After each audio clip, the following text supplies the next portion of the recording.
What's up, punk rock fans? That's right, it's me, the one and only Sean O'Rourke from Go Tell It to the Wall, coming at you with another punk rock suggestions of the week in collaboration with Something's Not Right Studios.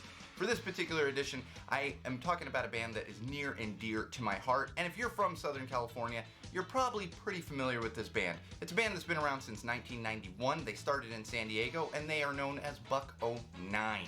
The reason they're near and dear to my heart is I grew up in San Diego in the scene. Like I said, if you were in the Southern California scene in the 90s, you saw Buck-O-Nine. They played a lot of shows, they played a lot of tours, they were a Warped Tour mainstay, they were also a street scene mainstay if you're familiar with the street scene down there in San Diego. Like I said, they've been around since 1991, so of course they have a lot of albums. They've got 10 albums out there, one of them's live, one of them's an EP, so really about 8 full-length albums.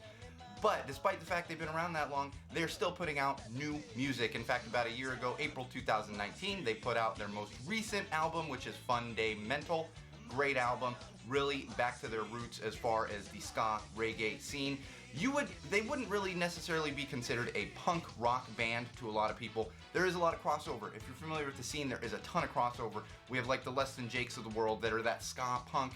Buck-O-Nine falls into that, but definitely keeping to that ska reggae style that you find with a lot of ska bands out there, because as we all know, ska actually has roots in reggae.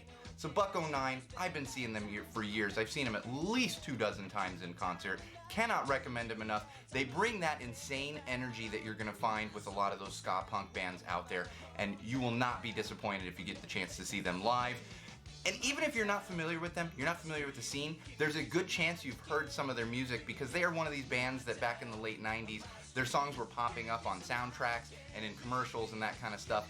They are not in any way a mainstream band, but some of their songs were so catchy that you might have heard them elsewhere, even without following the ska punk scene, the punk rock scene, the Southern California music scene. So check them out if you're not familiar with them. There's a lot of albums out there. My particular favorite is Water in My Head, which is an EP of theirs. That is probably my favorite of their albums, but I cannot recommend enough all of their albums, especially if you're into that ska, reggae, Southern California sound. They've been going at it for almost 20 years. Give them some respect. Buck-O-Nine out of San Diego, California. This has been another Punk Rock Suggestions of the Week with me, Sean O'Rourke, in collaboration with Go Tell It to the Wall and Something's Not Right Studios. We'll be back soon with another Punk Rock Suggestions of the Week. Until then, enjoy some good music.